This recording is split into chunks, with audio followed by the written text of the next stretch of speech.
Hello everyone, and welcome to another installment of Evil Be Thou My Good. I was actually hoping to get the rest of this out during spooky season, but it did not end up happening. So, I am doing it now because it is still fall, and although everyone likes to argue with me, the winter time is for monsters. So, let us continue on this little journey, and I hope you enjoy.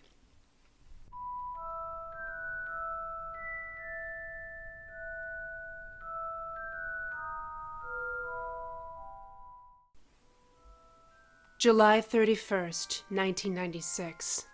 Number 55, Lodovico Street. Harry had thrown himself into his appointed task with a fanatical fervor.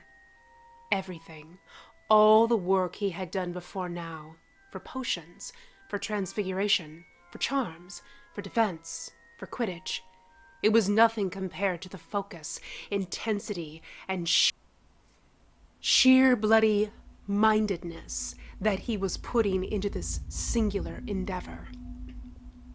Had any of his professors seen him, they would have been amazed. Unbeknownst to anyone, save the Hogwarts faculty, Harry was one of the top 10 students in his year. But this was something that not even Hermione could have rivaled at her most intrepid. Massive sheets of parchment and paper, pilfered from John's workshop, now covered the walls of his room in the merchant house. His Quidditch posters of Ron's Chudley Cannons and Oliver Wood's Puddlemere United have been pulled down, replaced by a multitude of sketches, drawings, and designs.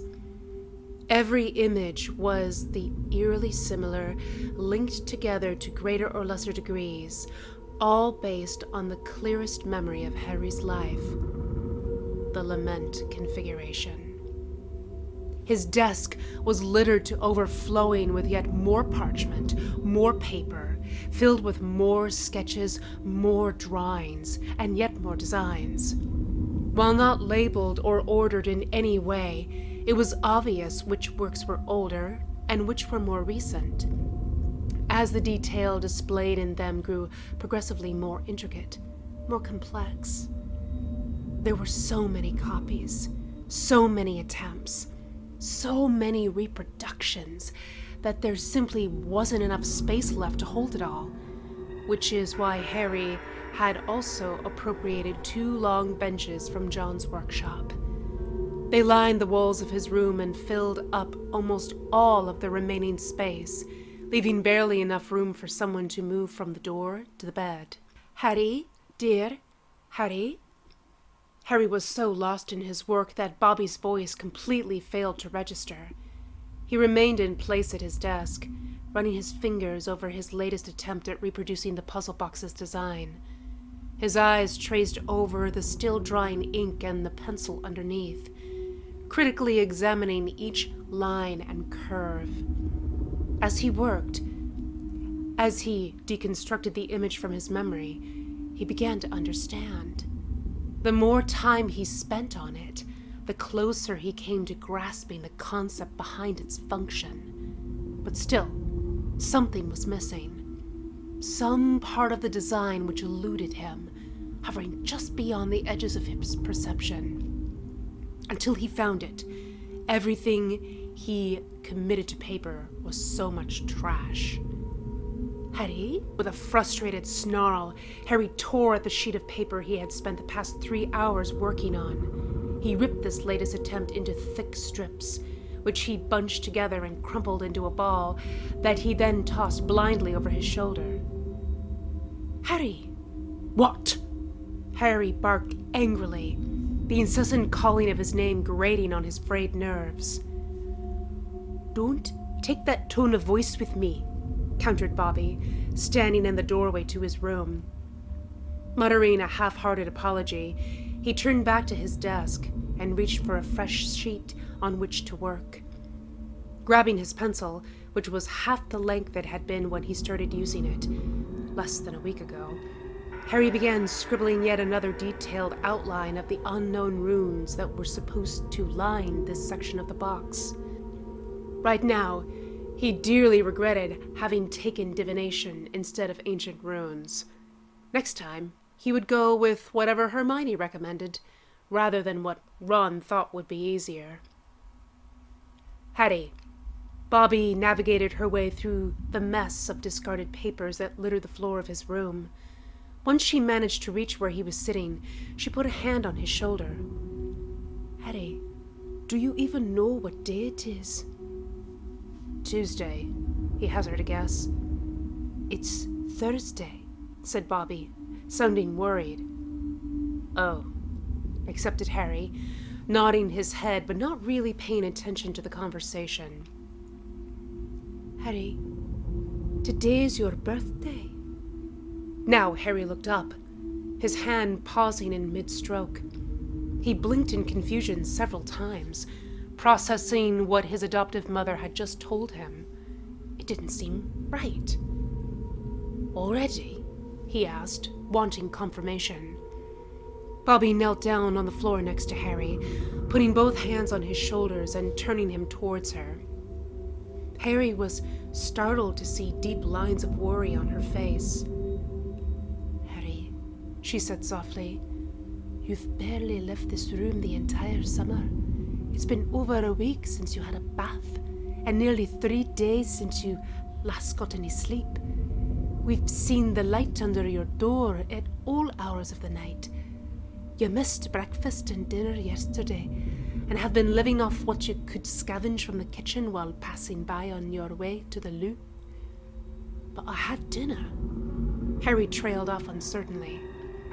Yes, agreed Bobby. 2 days ago.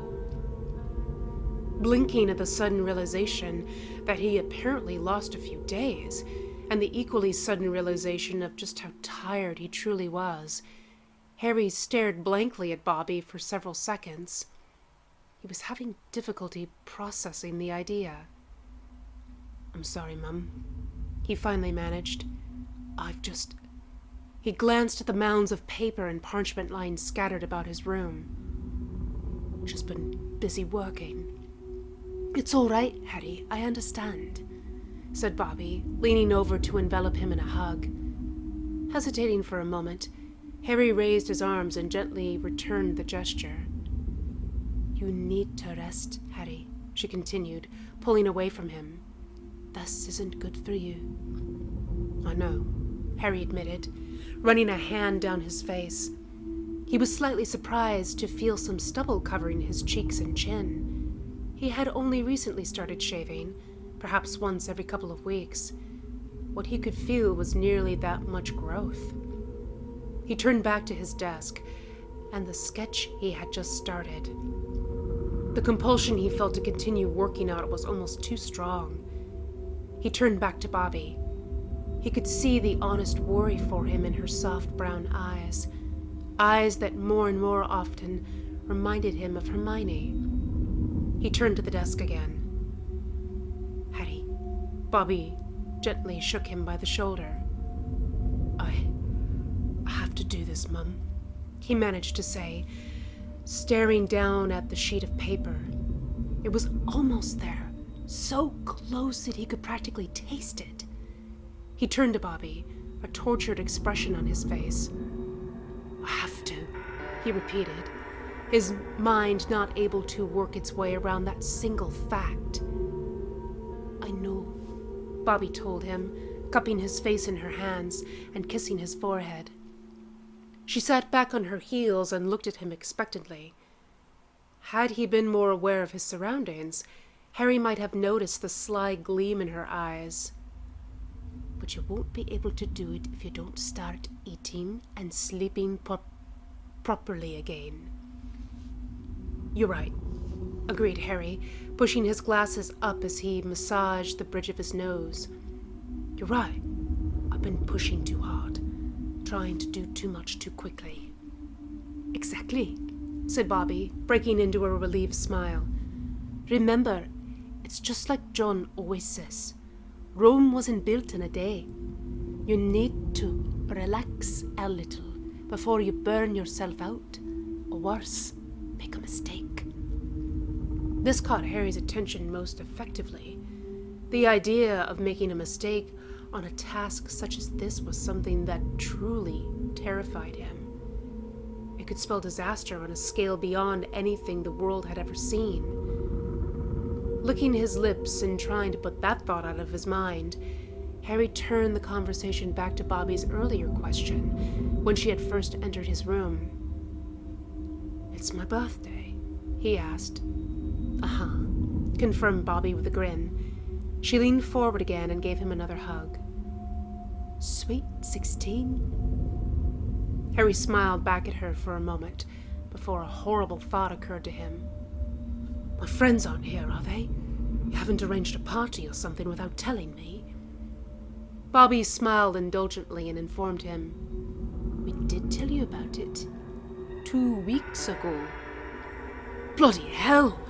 cried Harry, jumping up and almost knocking Bobby over as he stumbled towards the door. "I have to get cleaned up. I need a shower. I need a shave. Damn it! Where did all this bloody paper come from?"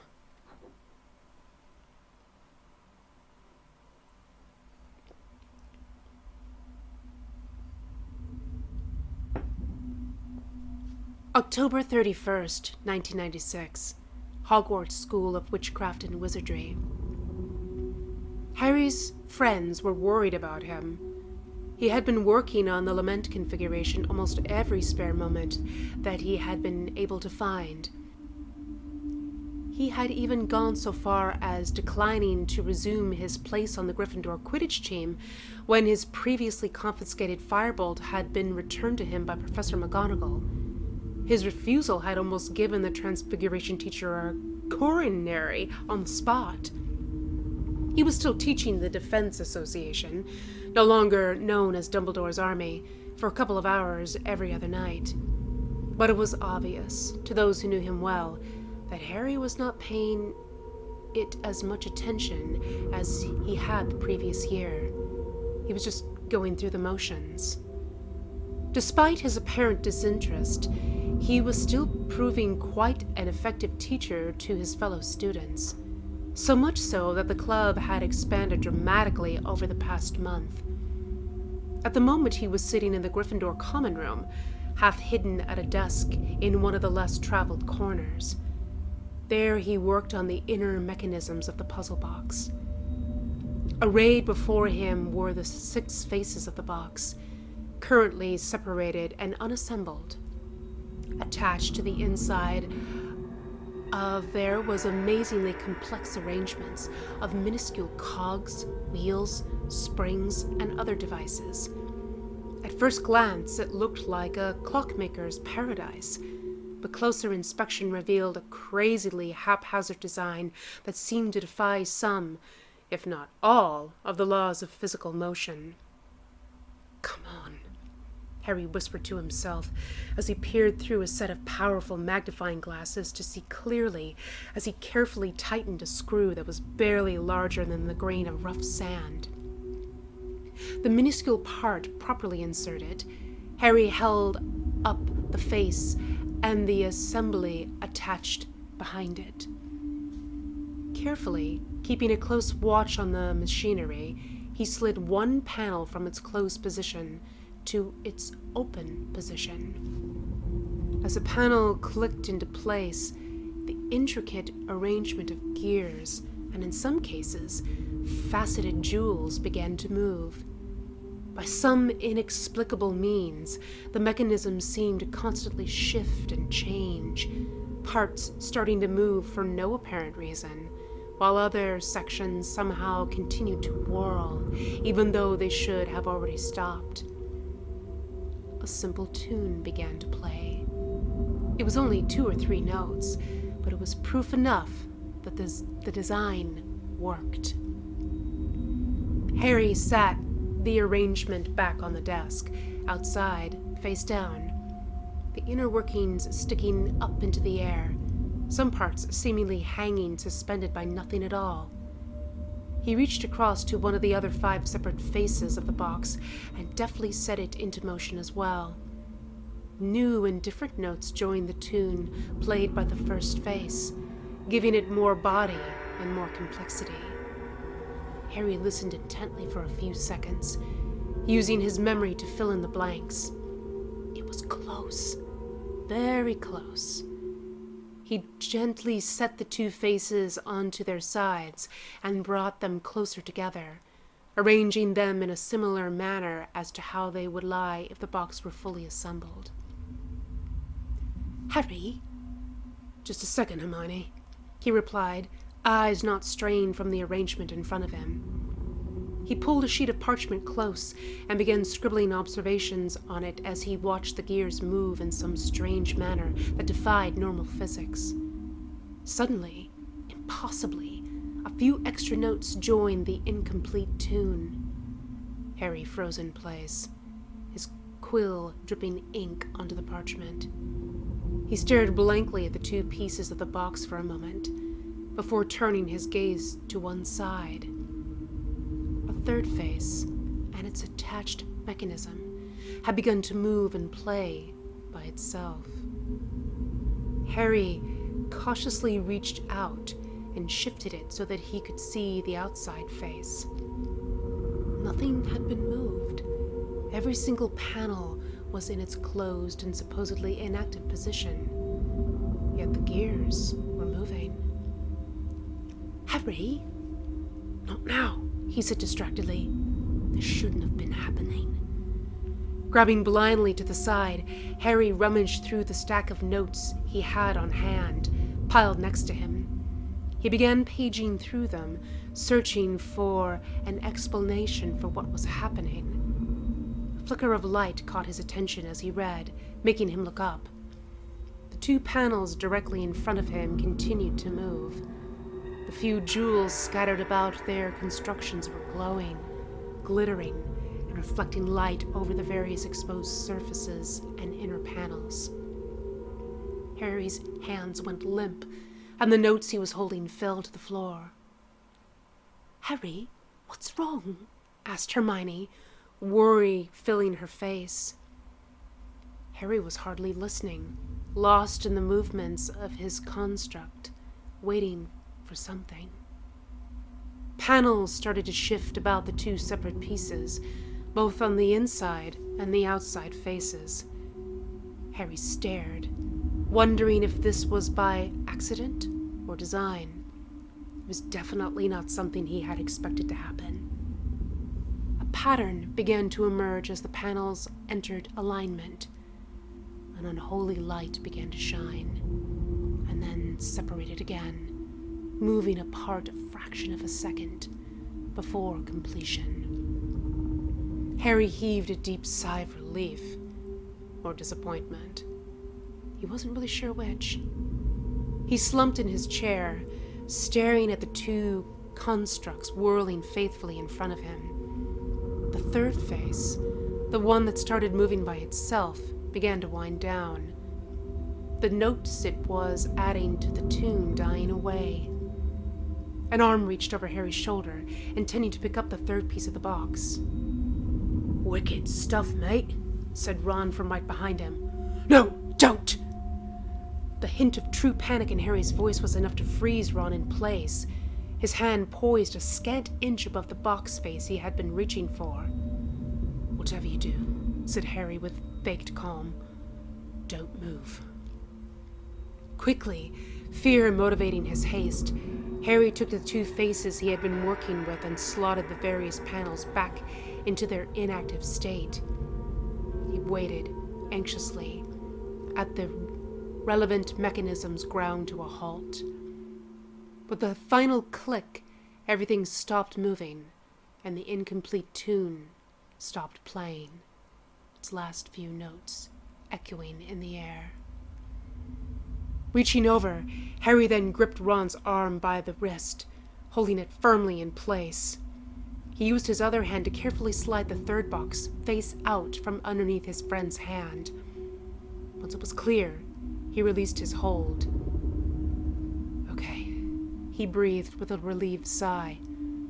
"You can move your arm again." "Mate," said Ron uncertainly, "what was that?" all about?" "You almost touched something you shouldn't have," replied Harry. "So? That would have been bad." "Bad?" repeated Ron. "Bad," confirmed Harry with unwavering conviction.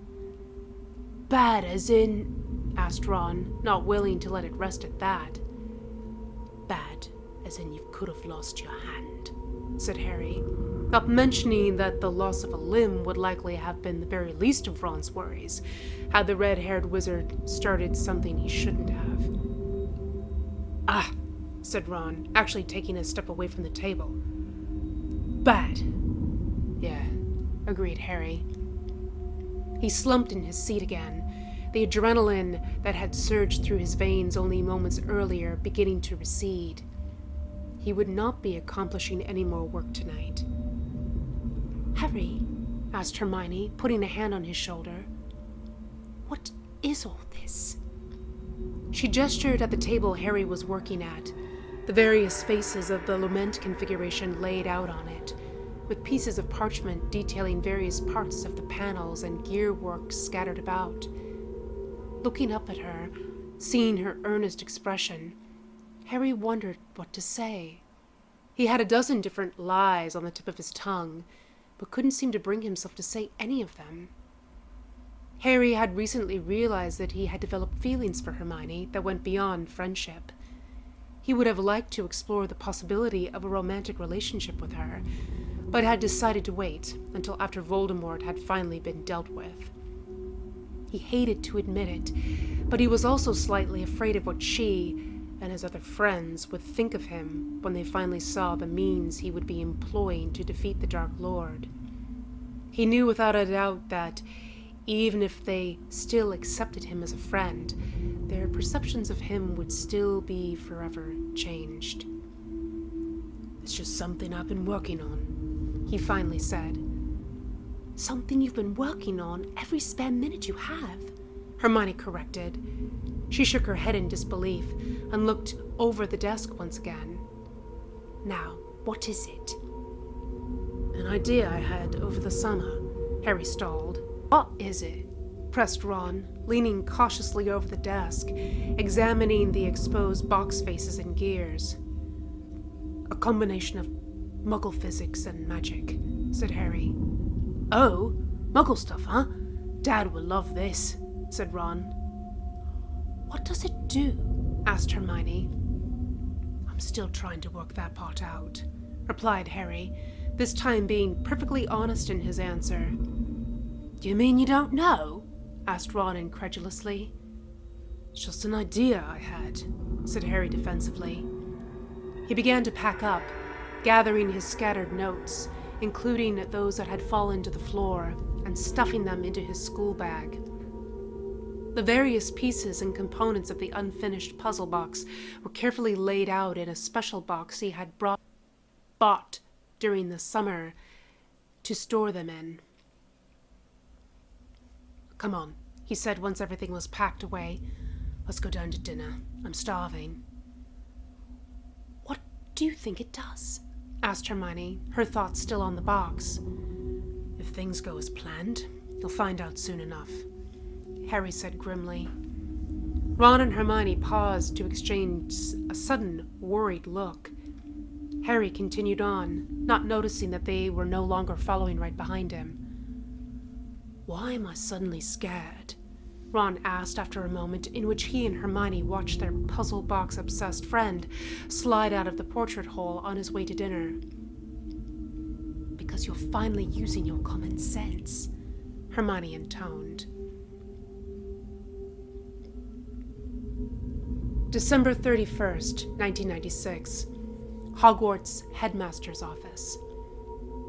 It was the new year, and Harry was sitting, waiting placidly in the headmaster's office.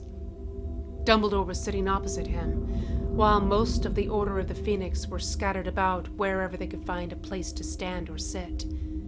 John and Bobby Merchant were present, both Order members since the summer before Harry's 5th year, though they had no more idea of what was going on than anyone else present. The soft murmurs of whispered speculation came to a halt when Dumbledore cleared his throat. Everyone turned to the old wizard, who in turn focused on the young man sitting in front of him. "I think it's time for an explanation, Harry," he said. Harry nodded and reached into his school robes.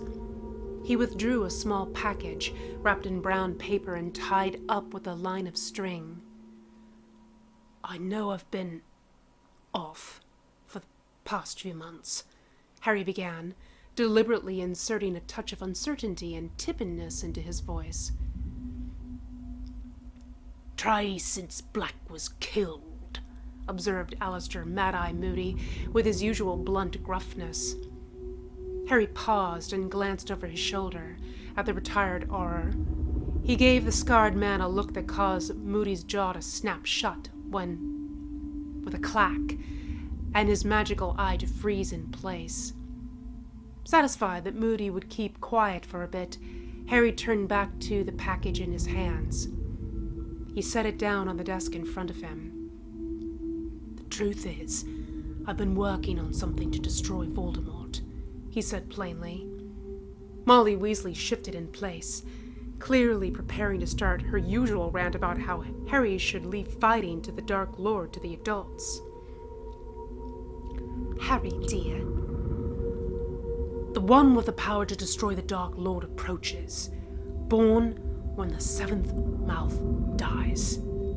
Harry cut her off. He lifted his gaze to stare defiantly into Dumbledore's eyes as he recounted what he had learned in this very room shortly after the debacle in the Department of Mysteries. "The Dark Lord will mock him as his equal, and either must die at the hand of the other, for neither can live while the other one survives." The various members of the Order were rocked by this recitation of the prophecy. It was not everything. In fact, the wording was slightly wrong, as Harry was more or less ad-libbing its contents, but it did contain the pertinent bits. Waiting several minutes for the excited chatter to die back down, mostly due to Dumbledore signaling for quiet, Harry reached up with one hand and brushed aside his fringe, revealing his scar. "He mocked me as his equal, Mrs. Weasley," was all he said. "Albus," asked Molly, turning to Dumbledore, "is this true?" Dumbledore sighed deeply, for once looking his age as he slumped in his chair. "Yes, Molly," he confessed.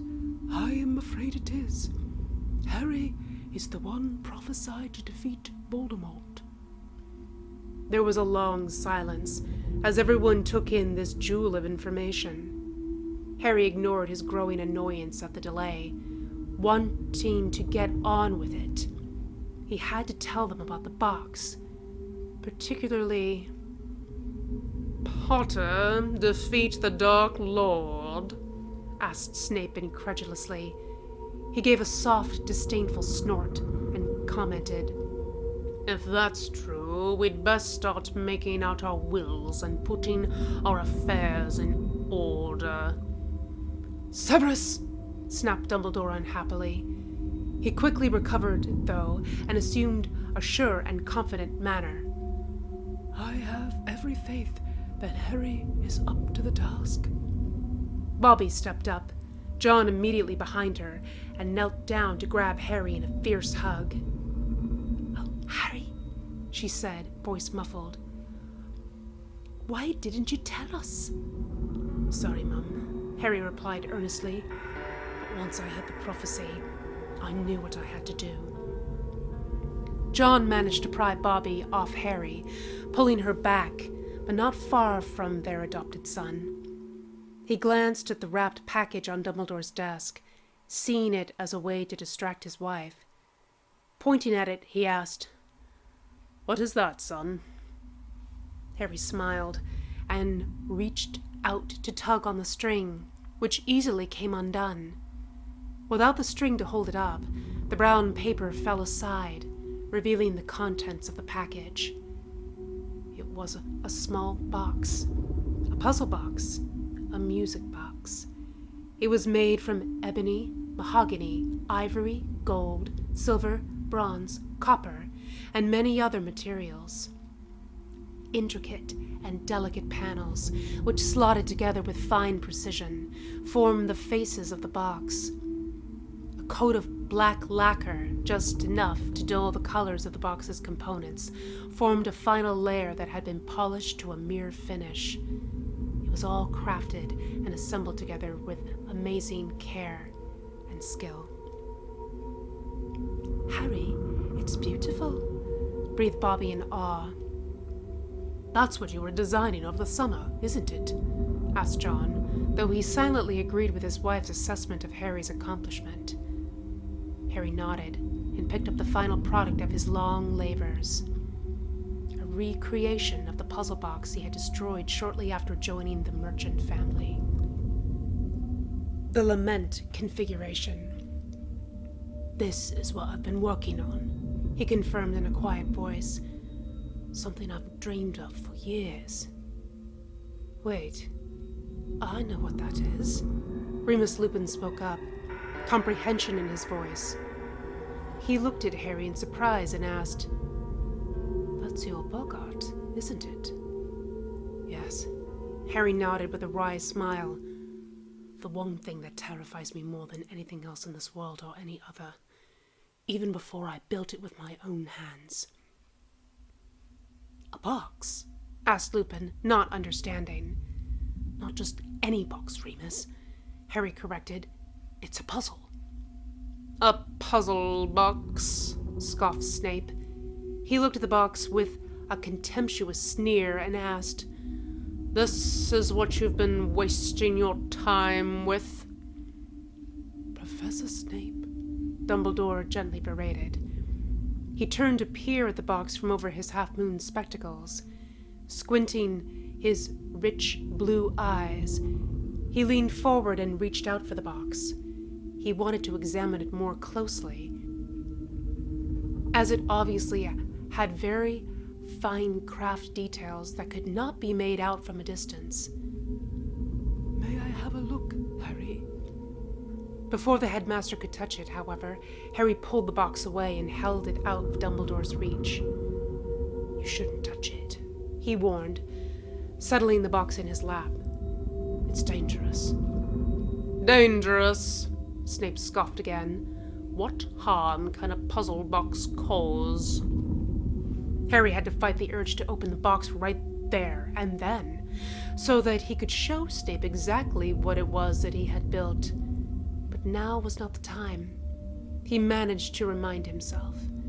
The box and its contents were meant for Voldemort. "I told you, it's more than just a box," he repeated. "It's called the Lament configuration." Harry paused for a moment before he revealed. "It opens doors." "What kind of doors?" asked John, cautiously looking at the box resting in Harry's lap. "The kind that should only be opened in the direst of circumstances," replied Harry. Doors leading to where, Harry? asked Dumbledore, his keen intellect directing his questions along the more pertinent path. Doors were made to lead somewhere, after all. Harry smiled grimly and declared in a hushed whisper, "To powers beyond mortal imagination." He put the box back into Dumbledore's desktop so that everyone would be able to see it. Settling back in his seat, Harry watched as the various members of the Order stared at the box. He knew what was coming next. To those looking at the box, it seemed almost as whichever face they were staring at suddenly dropped away, receding into the distance. This gave the impression of an impossibly long, seemingly endless corridor or passageway. The image was thick with smoke. Then, without any warning to herald it, figures appeared. Most of the younger members let out a startled yelp. The shadowy figure, mostly hidden by the shadows surrounding them, disappeared. Their forms were replaced with appalling images that quickly turned the stomachs of all watching. Naked people, chains binding them in place as hooks and blades ran over their bodies. They were red with blood, which covered their bare flesh like a second skin. The images reflected within the box's faces began to distort, taking on an unreal aspect that only served to enhance the horrors they depicted. Everyone had long since tried to look away, but found themselves unable to, their bodies unable to respond to their wills. A mouth appeared, opening into a soundless scream as it grew to engulf the box. Then it was gone. The box simply sitting innocently on Dumbledore's desk. The innocence was a deception, however, and those who still stared at it could no longer see the beauty in its design. They were all, to the last man and woman, greatly disturbed by what they had just witnessed. To say that they were unnerved by the puzzle box would be an understatement. Harry, what was that? Asked Dumbledore, finally breaking the hushed silence that had fallen over his office. Even the portraits of the past headmasters were silent, and not because they were feigning sleep. Only a tortured soul could have made a box like this, sir, explained Harry. He gave an inner smile at this combination of lie and half-truth. Why else do you think it would be called the Lament Configuration? "Oh, Harry!" cried Bobby, almost pulling Harry from his seat as she grabbed him into another hug. Mum, it's okay. Really, I'm fine now, Harry tried to assure her. John once again pulled Bobby off the struggling young wizard. Sending his adoptive father a thankful look, Harry continued to explain. To build this box, I had to understand suffering. True suffering. That was the only way. He then smiled reassuringly to Bobby, who was clinging to John. Now that I've finished building it, I feel incredible, like the weight of the world has been lifted off my shoulders. That is all well and good, Potter, commented Moody, having recovered from Harry's earlier glare. But I don't see how a box is going to defeat the Dark Lord, no matter how tortured your soul was when you put it together. Harry sighed and held up the box, considering both it and his answer for several moments. I told you, inside this box are powers beyond imagination, he finally said. When the time's right, I'll open it, release those powers, and send Voldemort straight to hell. You believe this to be the power foretold by the prophecy? Asked Dumbledore intently, leaning forward. Yes, Harry confirmed in all honesty. What do you mean, sir? Asked Kingsley Shacklebolt. The large black aura's bald head was dotted with a cold sweat, some of which was trickling down his face, a result of what he had seen reflected in the box's surface. Harry's recitation of the prophecy left out a few parts, Dumbledore patiently explained. Namely, the line that states, "He will have a power the Dark Lord knows not." And that power's inside this box, insisted Harry. What power? Asked Tonks. I can't explain it, Tonks, Harry replied with a shake of his head and a short shrug. I don't fully understand it myself, and I built the damn thing. No surprise there, murmured Snape, just loud enough for people to hear. Harry sent the potion's master a murderous glare, receiving a typically haughty sneer in return. Whatever hesitation Harry might have had about what he had planned vanished. He no longer felt any indecision about Snape's fate.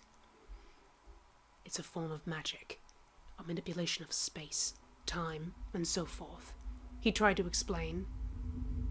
Like apparition or portkeys? Asked Bill Weasley, who was holding a shivering Fleur close to him. Similar, but not really. Harry allowed after a moment's thought. It's like oil and water. They're both liquids, but that's where the similarity ends. Harry reached into his robes again and pulled out a thick sheet of bound parchment, which he handed to Dumbledore. The sheets were covered in sketches of some basic patterns. There was nothing remotely as complex as the lament configuration, but the idea was there. Lines of notes were arrayed up and down the sides of the pages. This was a small compilation of some of what Harry had discovered while working on the puzzle box. If the box was a play by Shakespeare, then this was the ABCs of the English language. It held the guidelines to a type of magic that had never been explored, at least not in recorded history. You're saying you discovered a new field of magic? Asked Hestia Jones, speaking up for the first time at this meeting. Yes, confirmed Harry. The simplest way to describe it is that I'm using the box to alter space and time on a local scale through the interaction of specific shapes and forms that make up its structure. The result of which you believe will destroy Voldemort, concluded Dumbledore. Bingo, nodded Harry. Bingo? Repeated Arthur Weasley. What do house elves have to do with this? It's just an expression, Arthur, sighed Tonks. Oh, used by muggles, eh? Dumbledore, in the meanwhile, had paged through the first few sheets of parchment that Harry had handed him. He set the bound pages down and leaned back in his chair, steepling his fingers as he stared in contemplation at the box Harry was holding. Are you sure it wise to create such a thing, Harry? He asked. Harry stared down at the box in his hands, remembering that night when he first saw it and worked his way through its puzzle, opening it and unleashing what lay hidden within it. While working through the process of recreating the lament configuration, Harry had managed to divine some of the whys and hows behind its operation. He did not fully understand how the box could open a doorway to hell, and he suspected that no mortal mind ever would, something he found great relief in. But he did have enough knowledge to create boxes that did other things as well. Instead of the lament configuration, he could have just as easily have built a puzzle box that, when completed, resulted in an explosion of nuclear proportions. The problem was that Voldemort had undergone dozens of rituals in his quest for immortality. Harry didn't know if a mere explosion would be enough to destroy him. That was always the chance that he might somehow survive, existing as a wraith-like spirit, much as he had when he had first lost his body that fateful Halloween night. Escaping from what lay on the other side of the box, however, not even Voldemort could do that. Yes, he said finally, no doubt in his voice. It's the only way. If Voldemort learned of its existence and somehow managed to gain possession of it. Don't worry, Harry assured the headmaster. I'm already planning to hide it somewhere only I can find it. Harry sat the box back down on Dumbledore's desk and began wrapping it up again. As he worked, he sneaked a few looks out of the corner of his eye at Professor Snape. The first part of his plan, recreating the box, had been completed. He had just now finished the second part, letting someone other than himself find out about it. Now, all he needed to do was set the third part of his plan into motion, bringing word of the box's existence to Voldemort. Snape was the perfect means to do just that. The other tricky part would be getting the information to Voldemort that Snape was a spy, and then getting the Dark Lord to torture the potions master for information, instead of simply killing him outright. It would take time to set it up, but once it was done, the trap would be laid and set. He was in no hurry. It was only a matter of time.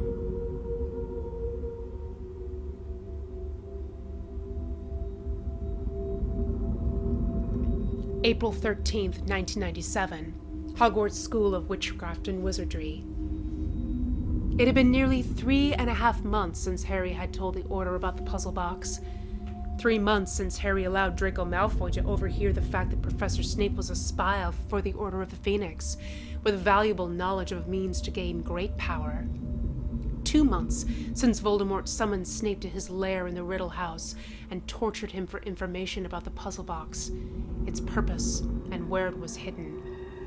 2 months since Snape's dead body was returned to the school, delivered to Dumbledore at breakfast, by a dozen owls, each bearing a separate, blood-soaked package. And now, a week since Harry had seen it through his scar, the Dark Lord had managed to storm Hogwarts, breaching the castle's ancient wards with the help of a few Slytherin students, and take the entire school hostage. The battle had been short and brutal. The Death Eaters arrived in the middle of dinner, catching the staff entirely by surprise. Nobody, not even Dumbledore, had thought Voldemort would be so bold to attempt such a thing. Only Harry had expected it. Indeed, he had known the attack was coming several days in advance. He had not said anything because he could not afford to. Letting Voldemort into Hogwarts was a dangerous risk, to be sure, but it was also the only way to get the Dark Lord close enough to use the box. Which was why he had taken pains to slip a power-sapping potion into the headmaster's drink at the start of dinner. He knew that Dumbledore was still powerful enough to hold Voldemort off, at least until help arrived. That was something Harry couldn't risk happening, so he had taken Dumbledore out of the fight before it had even started, allowing Voldemort an easy victory against the old wizard. Crucio! And now that the teachers had been restrained, and the students were under the watchful eye of the 26 Death Eaters which had taken part in the attack, Voldemort was attempting to torture the location of the box out of Harry. To Harry's displeasure, the Dark Lord was doing this by working his way through Harry's friends. He knew that Harry would not submit to torture, having already proven, during their duel in the graveyard, to be somewhat able to shake off the effects of the Cruciatus curse. Stop it! Damn you, stop it! At the moment, Voldemort had Harry's closest friends, Ron and Hermione, before him, kept in place by Lucius Malfoy and Antonin Dolohov, respectively. As Harry was forced to watch, held captive by Bellatrix Lestrange and Peter Pettigrew, his wand in Voldemort's possession, the Dark Lord alternated the Cruciatus curse between the boy who lived's best friends. I have nothing to do with this, screamed Harry. It's between you and me. Let them go. And give me the box, countered Voldemort, as he released the curse he had been holding on Ron. Unfortunately, despite the fact that Harry had always intended to do just that, he had to draw it out. He knew that if he capitulated too early, then Voldemort would become suspicious. If Harry was known for anything, aside from being the boy who lived and a damn good seeker, it was for being stubborn. Damn you, swore Harry. You know I'll never do that. I did, then I might as well kill them myself. If you insist, allowed Voldemort, turning his wand to Hermione. Crucio! Watching Hermione writhe in agony, Harry could not help but feel a small amount of perverse relief.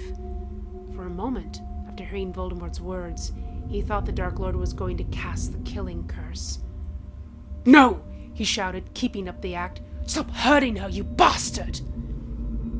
Bellatrix Lestrange did not like the way Harry was referring to her master, and acted accordingly. How dare a filthy half-blood such as yourself speak to the Dark Lord in such a manner? She hissed angrily.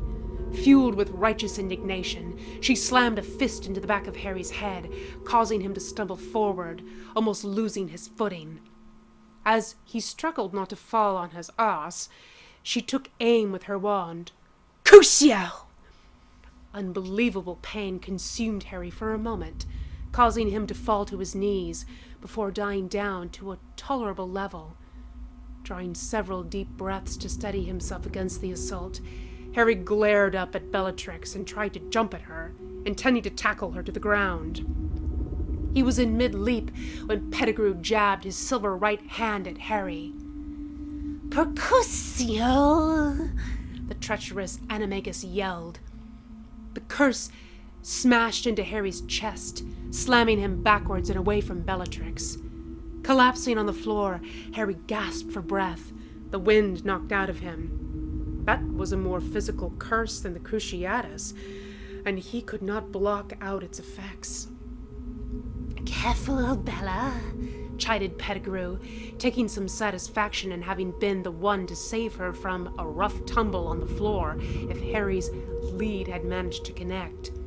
He kept his silver hand aimed at Harry while he spoke, lest the young wizard was faking.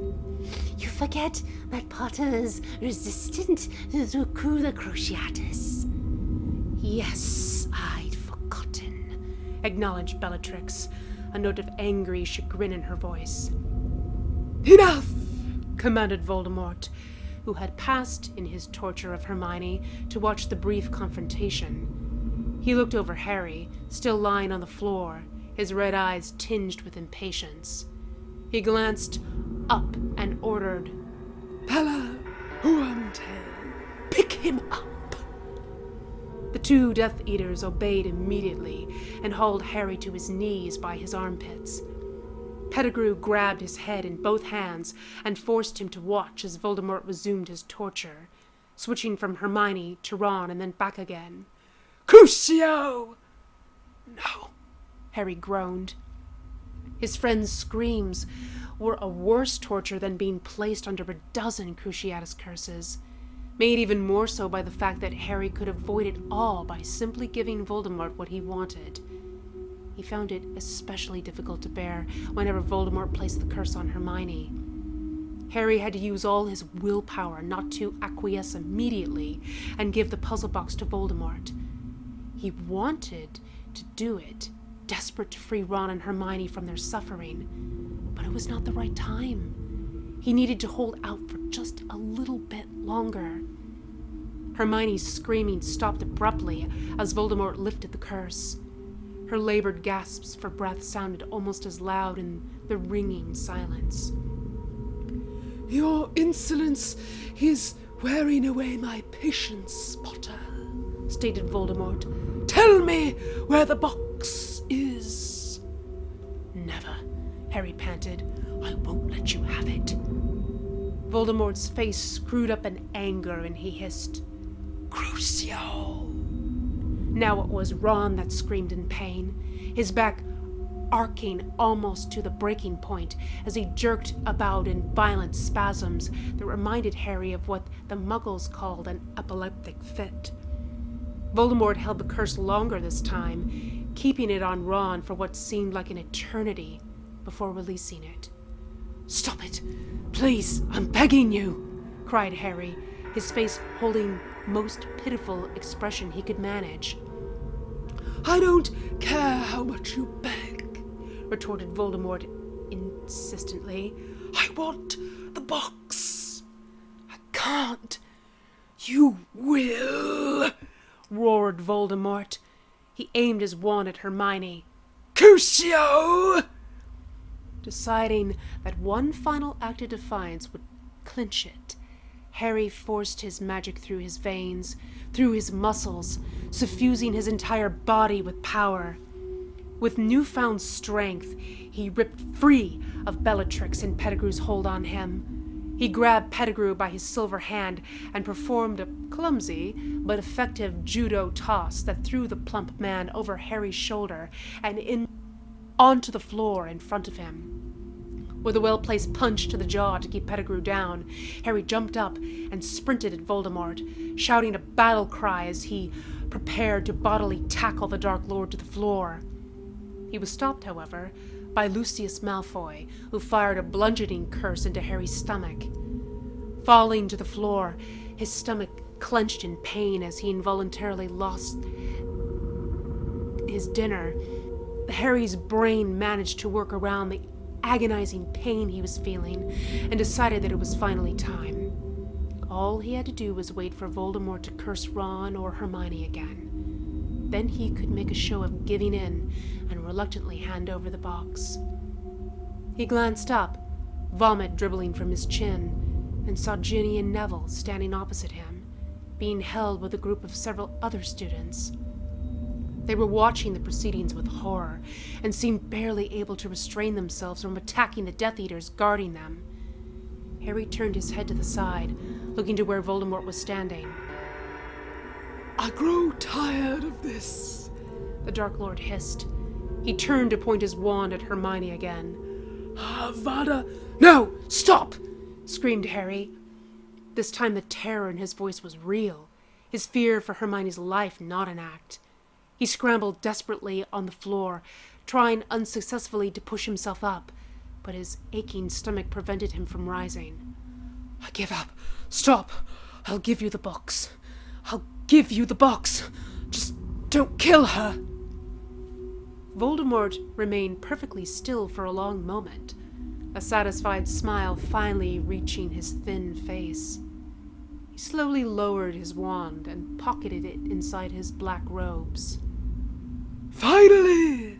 He crowed with dark satisfaction. Relief flooded through Harry as he collapsed again, bile filling his throat as he threw up some more. He could not bring himself to stop, even after he had emptied his stomach and was dry-heaving.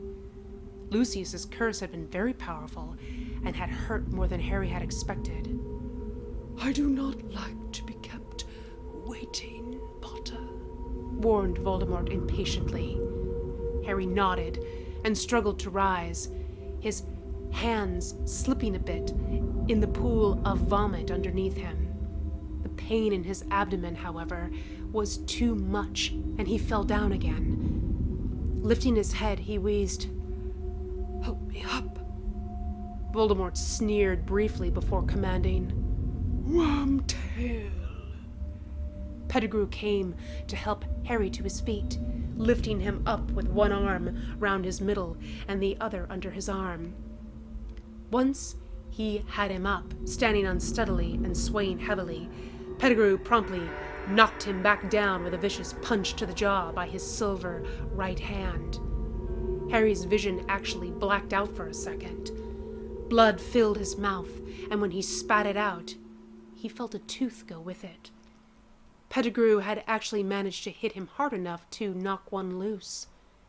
He was still dazed, spots dancing in front of his eyes, when Pettigrew hauled him roughly to his feet again, this time holding him up by gripping his hair.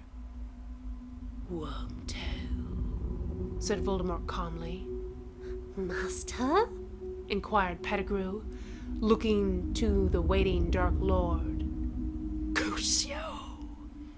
Pettigrew dropped to the floor and shrieked in pain. Harry almost fell down with him, but managed to keep his footing and remained upright. Voldemort held the curse for only a handful of seconds, just long enough to express his displeasure. I did not give you leave to that, he informed Pettigrew once he had ended the spell. Red-slitted eyes narrowed as he gave a simple but meaningful warning. Don't repeat that mistake. I'm sorry, Master. I'm sorry. Pettigrew apologized frantically, kneeling on the floor in supplication as he bobbed his balding head up and down. Please forgive me. Shut up and get back in line, instructed Voldemort, dismissing the man. Without argument, but continuing to apologize for several more seconds, Pettigrew rejoined the rest of the Death Eaters arrayed about the Great Hall. Voldemort watched him go, an annoyed expression on his thin face, before he turned to Harry, who was slowly coming back to his senses. Now, he prompted, the box. Tenderly feeling his jaw, which he had already begun to swell painfully, and probing the now empty tooth socket with his tongue, Harry nodded in defeated acquiescence, or at least that was the impression he gave. Harry, no, To one side of the great hall, near the head of the Gryffindor table, Professor Dumbledore struggled against the invisible bonds holding him, and Professor McGonagall prisoner. He was still too weak, however, to break free. The nature of the bonds allowed him limited movement, provided he did not move too quickly or too far. But despite this, he could do nothing but watch helplessly. Harry spat out a mouthful of blood and said, "I have to, Professor." You mustn't, insisted Dumbledore desperately.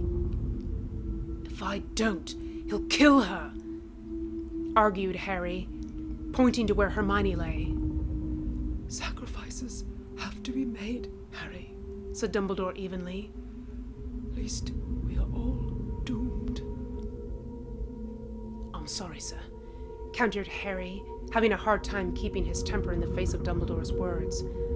But this is one sacrifice I'm not willing to make. How touching, observed Voldemort sarcastically. Stop wasting time and give me the box. Harry's hands were on his knees as he drew in deep breaths, gathering his strength for what he had to do.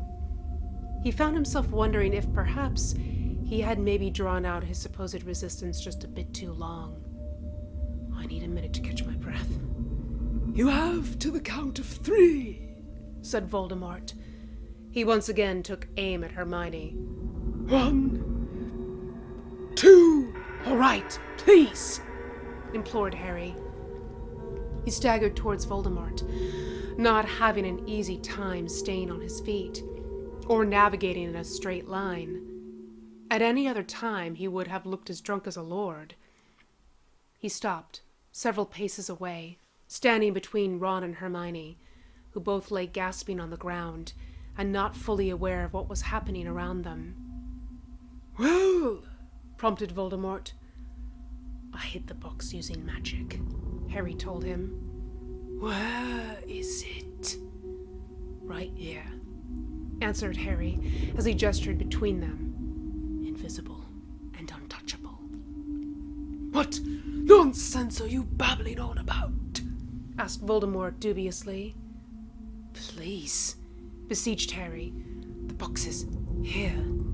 I just need to bring it out of hiding. Voldemort glared suspiciously at him, clearly unconvinced, and said, Do not think I will fall for some idiot ploy to give you back your wand. Harry shook his head and replied, I don't need my wand. No, Harry, don't. Looking down at the source of the weak plea, Harry saw that Hermione was crawling painfully towards him. She could barely move, her body suffering from the alter effects of the Cruciatus, but she stubbornly used all of her remaining strength to try and reach him. He silently cursed Voldemort for putting him in a position where he had to allow her and Ron to be hurt like this. I have to, he told her softly. I can't let him hurt you. Not anymore. You can't let him? Hermione insisted, still struggling on. I'm sorry, said Harry, his voice carefully adjusted to sound bleak and helpless. He held up his hands in front of him and began a series of complicated gestures, focusing his magic where his fingers passed through the air as he traced a series of patterns there between himself and Voldemort. Voldemort raised his wand cautiously and asked, What are you doing? Fetching the box, supplied Harry. Several glowing circles began to take shape where Harry was working. The glowing rings were intertwined and formed what might have been a sphere, if they had managed to align properly. Voldemort was so surprised by this sight that he actually lowered his wand as he watched. What is this? He asked, caution giving way to curiosity. The box's power comes through manipulating space and time, explained Harry, continuing to work. He now used his fingers to twist and turn the glowing circles into the positions he wanted. He slowly began to move them into a specific shape, much as he would do with a puzzle box. When I was building it, I learned to apply that technique in different ways. Abruptly, the various circles and rings aligned in the proper fashion. There was a brief flash of light as they merged together to form a glowing, translucent sphere that hung suspended between the two wizards.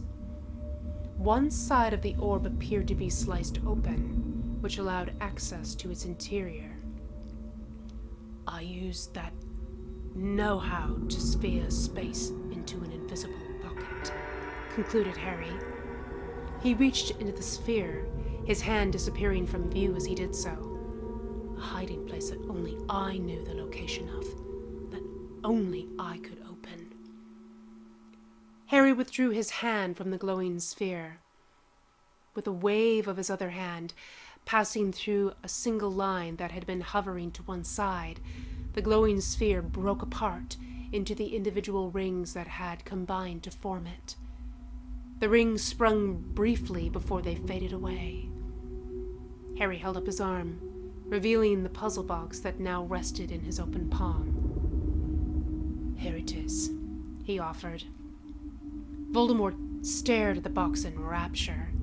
His red eyes flicked quickly about as he took in the sight of the box's design and the intricate patterns that adorned its 5 visible faces. Give it to me. "No, Harry, don't." "Please, Hermione," Harry pretended to beg. "Don't make this harder than it already is." "Don't." Harry took a single step forward and held the box out for Voldemort to claim. The Dark Lord reached out, face alight with anticipation, and plucked it from its perch on Harry's open hand. At last, Voldemort whispered to himself.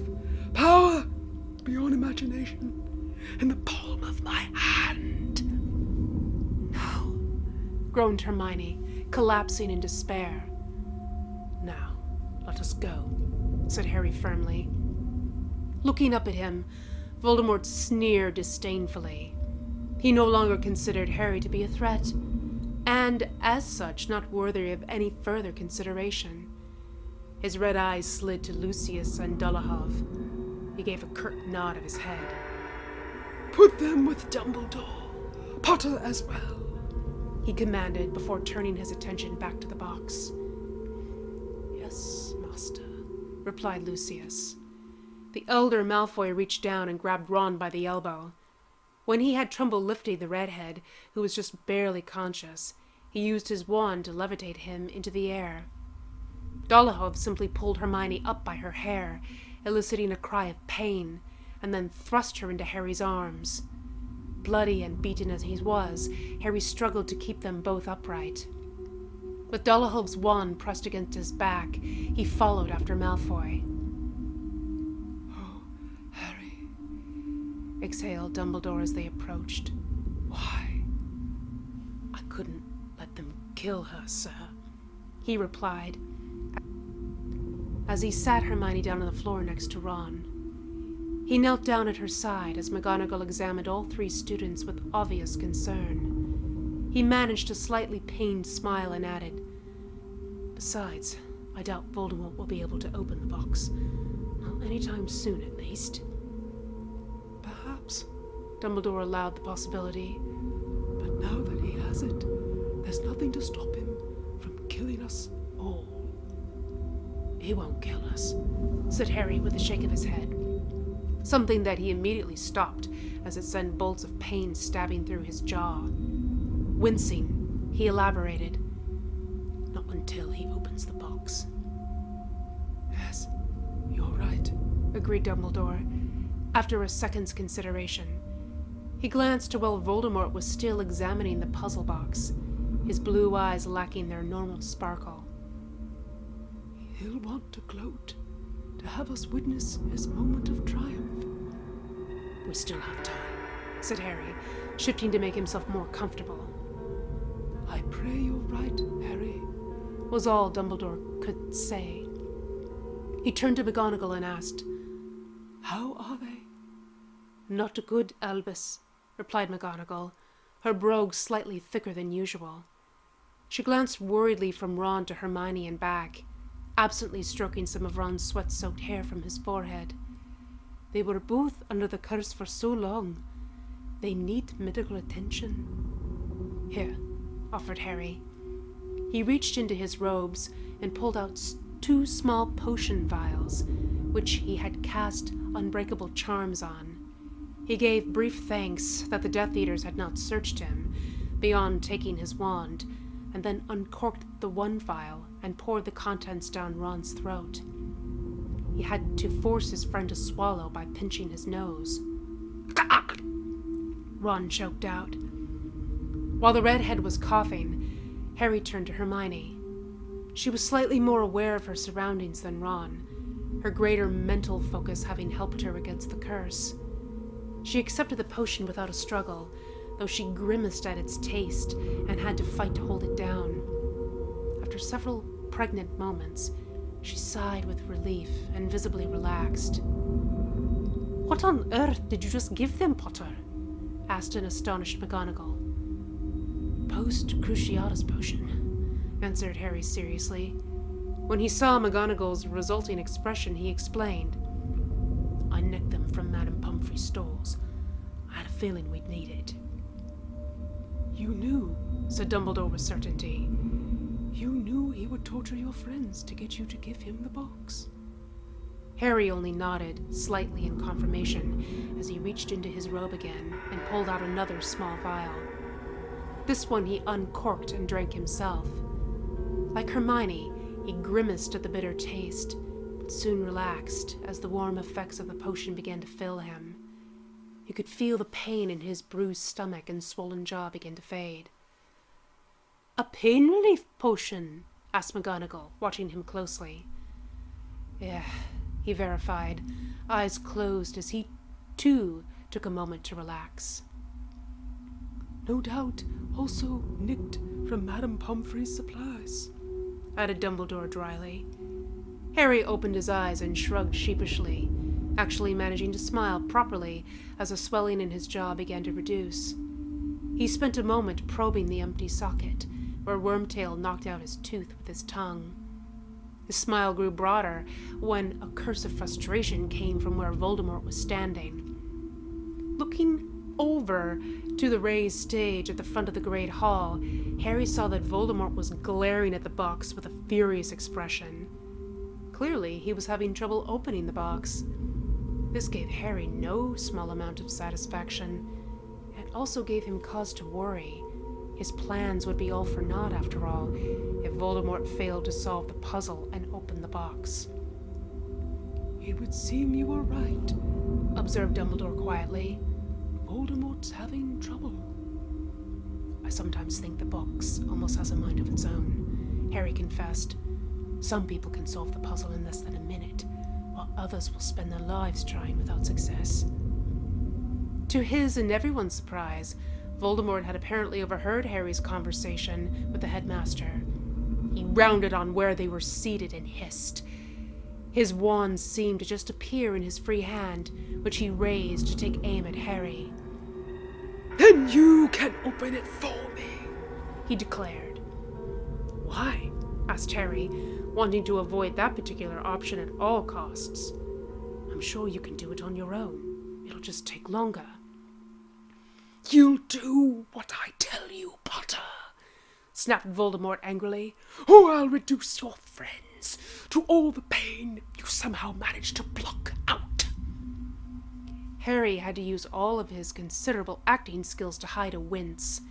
His plan had been for Voldemort to open the box, thus ensuring that the demons it summoned would come for him. He did not have a contingency laid out for something like this.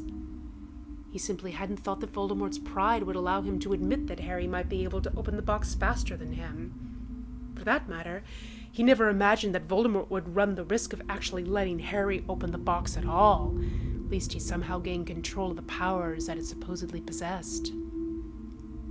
Are you sure you actually want to open the box? He asked, stalling for time to think of a way around this. Do you have any idea what's inside of it? Power beyond imagination, Voldemort replied through clenched teeth.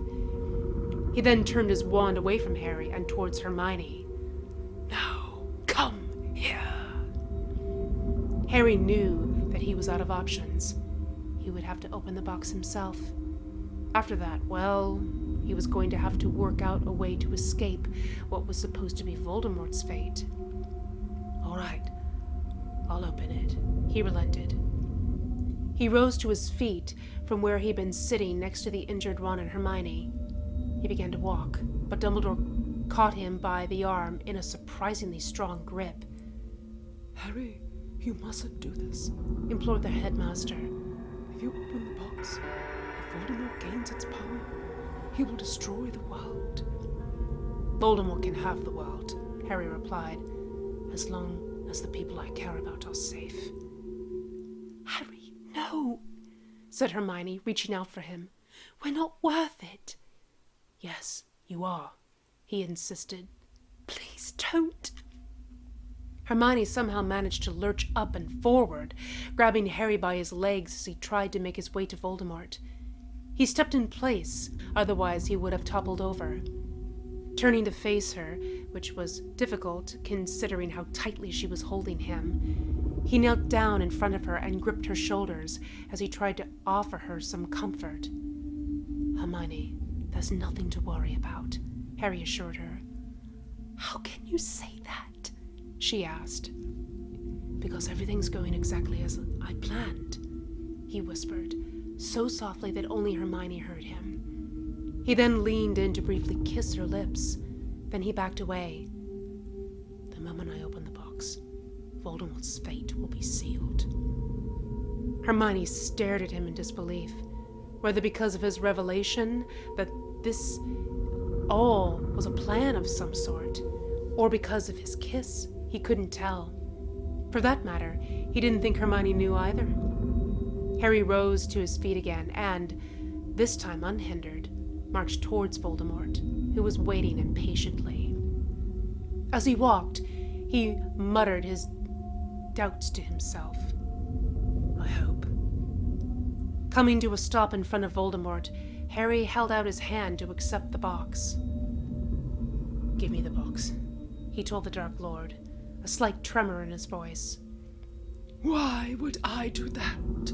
Asked Voldemort skeptically. You don't need to touch the box to show me how to open it. Harry almost agreed, being perfectly comfortable with the idea of never laying a hand on the box again. But, however much he did not want to, he felt committed to this action. He would be the one to solve the puzzle, not Voldemort. It doesn't work that way, he lied smoothly. I can't show you how to open it. You have to work that out for yourself. Voldemort stared at Harry for a long and tense moment, judging whether or not he was telling the truth. Harry could feel pressure against his mind, something he recognized as an attempt at legitimacy. He allowed the entry into his mind, carefully directing the probe to where he wanted it, a false projection of naive truthfulness. Fine, then. Voldemort jammed the box into Harry's hand, its sharp corners and edges digging painfully into the flesh of his palm. Harry tried to pull it to him, but the Dark Lord did not immediately release his hold on it. First, he leaned in close, eye to eye with Harry. If you try anything, Potter, he warned, my Death Eaters will kill everyone you hold dear. I'll give you my oath that I won't do anything but open this box, Harry swore earnestly, meaning every word, and lay it at your feet. Voldemort considered this, still unsure if Harry was trying to trick him or not. In the end, his grip on the puzzle box. Get on with it, he snapped. Harry accepted the box, hiding his relief, and took several steps back to give himself space to work. He glanced down at it for a brief moment, realizing that this was the point of no return, and then he looked up to stare into Voldemort's slitted red eyes.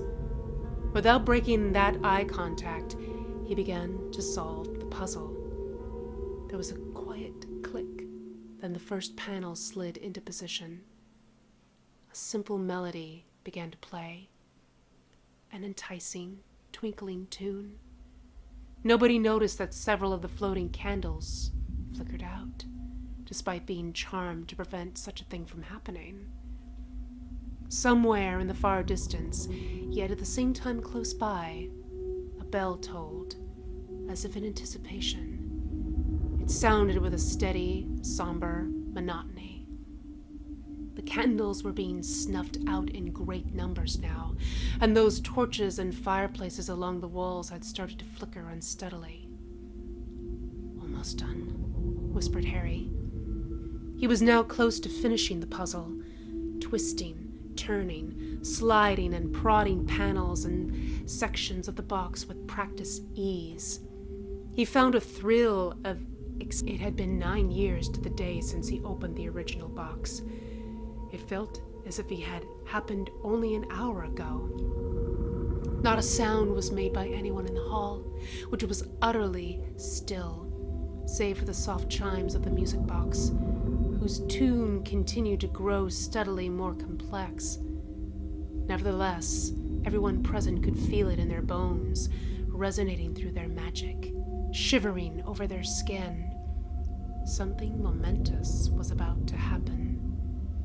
Their instincts were screaming for them to flee, but the Death Eaters held their ground in fear of their master, and the imprisoned students and teachers were still being held captive. "This is it, Tom," Harry announced, and with one final turn, "I trust it will be all that you imagined," he said with a dark gleam entering his brilliant. The box entered the final sequence of the lament configuration, its panels beginning to inexorably move into place under their own power. With a satisfied, he then calmly backed away as light began to pour out of the box as one of the faces folded itself open. With quick steps, Harry hurried over to his friends, anxious not to be alone when it finally happened. He rejoined them, Hermione now on her feet, supported by McGonagall, with Ron seated next to him.